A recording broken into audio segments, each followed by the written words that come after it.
অসম প্ৰদেশ কংগ্ৰেছত এতিয়া super confusion. কেতিয়াবা যদি খেলিমেলি, কেতিয়াবা আকৌ কংগ্ৰেছত অথন্তৰ। কাৰণ কংগ্ৰেছ দলটো বৰ্তমান সময়ত 2-3টা ভাগত বিভক্ত।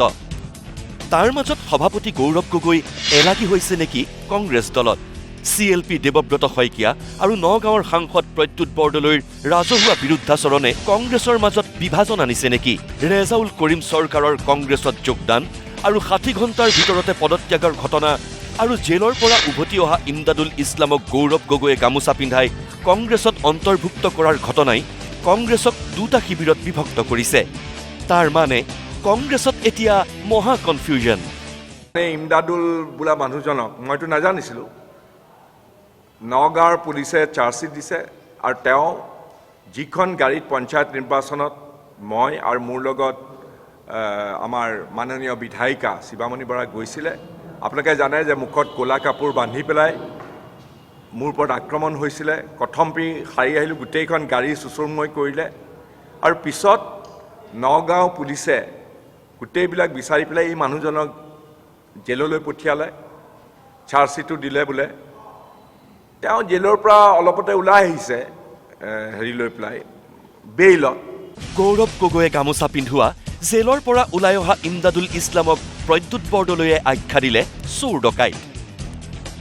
গ্ৰুপত মানুহ আহিলে আমি কেতিয়াবা গম নাপাওঁ যে কোনোবা এজন চোৰ আহিছে, কোনোবা এজন ডকাইত আহিছে, কোনোবা এজন হিষ্ট্ৰী চিটাৰ আহিছে। আমাৰ সভাপতিৰ ক্ষেত্ৰতো সেইটো হৈছে, কাৰণ মই তেওঁক সুধিলোঁ সেই মানুহজনক কোনোবাই আমাৰতো আস্থাই আৰু কেনেকুৱা কেতিয়াবা অপৰাধীক ৰক্ষণাবেক্ষণ দিয়া মানুহ আমাৰ দলতো নোহোৱা নহয়। গতিকে তেনেকুৱা চাগে লৈ গ'ল গৌৰৱ গগৈৰ ওচৰলৈ। গৌৰৱ গগৈ আকৌ ৰেজাউল কৰিম চৰকাৰক কংগ্ৰেছত যোগদান কৰোৱাই মহা বিপদত পৰিছে। উজনি অসমক ধুবুৰী বনাম বুলি কোৱা ৰেজাউলক ৰক্ষণাবেক্ষণ দিবলৈও নামি পৰিছে গৌৰৱ গগৈ। আজি আপোনালোকৰ দলত ইতিমধ্যে ৰেজাউল কৰিমে যোগদান কৰিছে। যোগদান কৰাৰ পিছত তেওঁ এটা বক্তব্য দিছে যে শিৱসাগৰক ধুবুৰী বনাম, ধুবুৰীক শিৱসাগৰ বনাম। এই বক্তব্যটো আচলতে তেওঁ কি বুজাব বিচাৰিছে? তেওঁ গোটেই বক্তব্য মাত্ৰ বৰ অসমৰ কথাই ক'লে আৰু আজি আমাৰ সকলোৰ সংকল্প যে এখন নতুন বৰ অসম গঢ় দিওঁ। বেচিকেলি শিৱসাগৰক ধুবুৰী কৰিম বুলি কোৱা কথাটো মানি ল'ব পৰা নাই। মই যি ক'ব লাগে, মই বৰ অসমৰ কথা তেওঁ যে উল্লেখ কৰিলে, মিলা প্ৰীতিৰ কথা যে উল্লেখ কৰিলে, সেই আছিলে তেওঁৰ বক্তৃতাৰ মূল বাৰ্তা, যিহেতু মই তাতে উপস্থিত আছোঁ। কিন্তু গৌৰৱ গগৈৰ পুনৰ বিৰুদ্ধাচৰণ কৰিলে CLP দেৱব্ৰত শইকীয়াই। গৌৰৱ গগৈকে ওলোটাই প্ৰশ্ন, ৰেজাউল কৰিম চৰকাৰ কোন? আৰু এখোপ আগলৈ গৈ ৰেজাউলক মুখ্যমন্ত্ৰীৰ এজেণ্ট আখ্যা দেৱব্ৰত শইকীয়াৰ। প্ৰকৃততে ৰেজাউল কৰিম কোন, তেওঁ কি আমাৰ কাৰণে কি অৱদান আছে তেখেতৰ, সেই কথাকেইটাও আমি ক'ব পাৰিব লাগিব। কিজানি মুখ্যমন্ত্ৰীৰ লগত তেওঁতো বহুত ভাল, মই জনাত তেওঁ কংগ্ৰেছক সমালোচনা কৰি থাকে। মুখ্যমন্ত্ৰীয়ে কিজানি তেওঁৰ এজেণ্ট সদায় থাকে বুলি কয়, পুৰণা টাৰ্মবিলাক এক্সপায়াৰী হ'ল, কিজানি নতুন এজেণ্ট পঠাইছে, সেইটোও চাবলগীয়া কথা। তেওঁ কেতিয়াও কংগ্ৰেছৰ হিৰ' হ'ব নোৱাৰে আৰু ৰেজাউল কৰিমক ইমান গুৰুত্ব দিবলগীয়া বিষয় নহয়। নগাঁৱৰ সাংসদ প্ৰদ্যুৎ বৰদলৈয়েও জলাজুইত ঘিউ ঢালি ক'লে ৰেজাউলক তেওঁ চিনিয়েই নাপায়। এই ভদ্ৰলোকজন যিজন জইন কৰিলে মই বৰ ভালকৈ চিনি নাপাওঁ, তেওঁ আমাৰ অবাঞ্ছিত কথা কৈছে। এই মন্তব্যৰ পিছতেই ৰেজাউল কৰিম চৰকাৰে পদত্যাগ পত্ৰ প্ৰেৰণ কৰি ত্যাগ কৰিলে কংগ্ৰেছ দল। যে মোৰ কি অৱদান আছে, মোৰ কি অৱদান আছে নাছে অসমৰ সংখ্যালঘু ৰাইজে গম পায়, অসমবাসী ৰাইজে গম পায়। 20 বছৰ জীৱন যৌৱনৰ সংগ্ৰামী পথত দিছোঁ।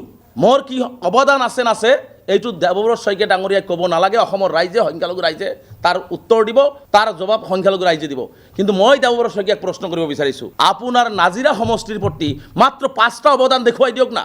প্ৰদ্যুৎ বৰদলৈ ডাঙৰীয়া, মানুহক তুচ্ছ তাচ্ছিল্য কৰাৰ এটা সীমা থাকে। প্ৰদ্যুৎ বৰদলৈ ডাঙৰীয়া 90% সংখ্যালঘুৰ ভোট লৈ তেওঁ সাংসদ হৈছে আৰু 1 কোটি সংখ্যালঘু জনগণৰ জাতীয় ছাত্ৰ সংগঠনৰ সভাপতিক চিনি নাপায়।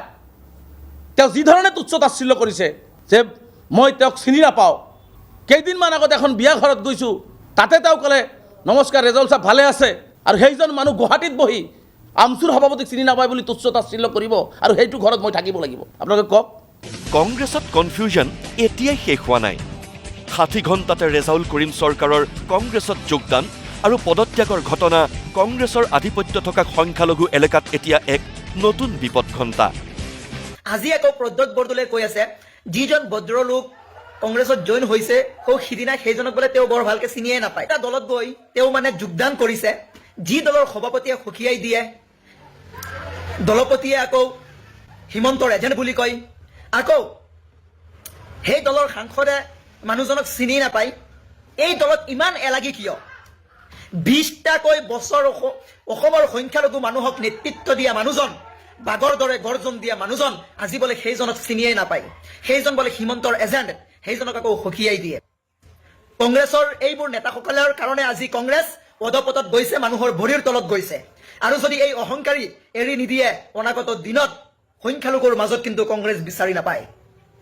রেজাউল করিম সরকার বলে বিজেপির এজেন্ট, মুখ্যমন্ত্রীর এজেন্ট, দেবব্রত শইকিয়া কইতেছে, আবার প্রদ্যোৎ বরদলৈ বলে চেরি না। কি অবস্থা রে ভাই! মিয়া করে কইছি, মিয়া যে কজন আসাও সেই কজনে কইছি, দেখো কংগ্রেসে গেলি মিয়ার কি অবস্থা হয় একবার হিসাব করে দেখো বস্তুটা। কংগ্ৰেছৰ প্ৰাক্তন সাংসদ আব্দুল খালেকৰো দললৈ সতৰ্কবাণী। দলে যদি বিকল্প দিব নোৱাৰে, মুছলমান ভোটাৰে কংগ্ৰেছৰ লগ এৰিব। যদি কংগ্ৰেছ, আমি কংগ্ৰেছে বিকল্প দিব নোৱাৰো, মুছলমান ভোটাৰো অন্য সন্ধান কৰিব। মুছলমানেও সদায় যে এটা হাৰি থকা দলক সদায় দি থাকিব, সেইটো যদি ভাবি থাকো আমি, সেইটো আমাৰ কাৰণে ভুল হ'ব। কংগ্ৰেছ দলৰ এই দুই ভিলেইন দেৱব্ৰত শইকীয়া আৰু প্ৰদ্যোৎ বৰদলৈয়ে সঁচাকৈয়ে ছদ্মবেশীৰ ৰূপত কাম কৰি আছে নেকি? এওঁলোকৰ মূল এজেণ্ডাটো হৈছে কংগ্ৰেছ দলটোক আগবাঢ়ি যাবলৈ নিদিয়া। কংগ্ৰেছ কোনোবাই ছদ্মবেশীৰ ৰূপত, কোনোবাই এজেণ্ডৰ ৰূপত এওঁলোকে কাম কৰি আছে। এই সকলোবোৰৰ মাজতে আকৌ বিজেপিৰ ৰাজ্যিক সভাপতিৰ গৌৰৱ গগৈক সকিয়নি ৰেজাউল কৰিমক বুকুত বান্ধি লোৱাসকলক আমি অসমৰ মুখ্যমন্ত্ৰী হ'বলৈ দিব নোৱাৰো। মুখ্যমন্ত্ৰী হোৱাৰ সপোন দেখাত আমাৰ কোনো আপত্তি নাই, কিন্তু আমি ৰেজাউল কৰিমক বুকুত লোৱাসকলক আমি ভৱিষ্যত অসমৰ মুখ্যমন্ত্ৰী হ'ব দিব নোৱাৰো। আমাৰ যুৱ শক্তিয়ে দিব নোৱাৰে। Bureau report, news live.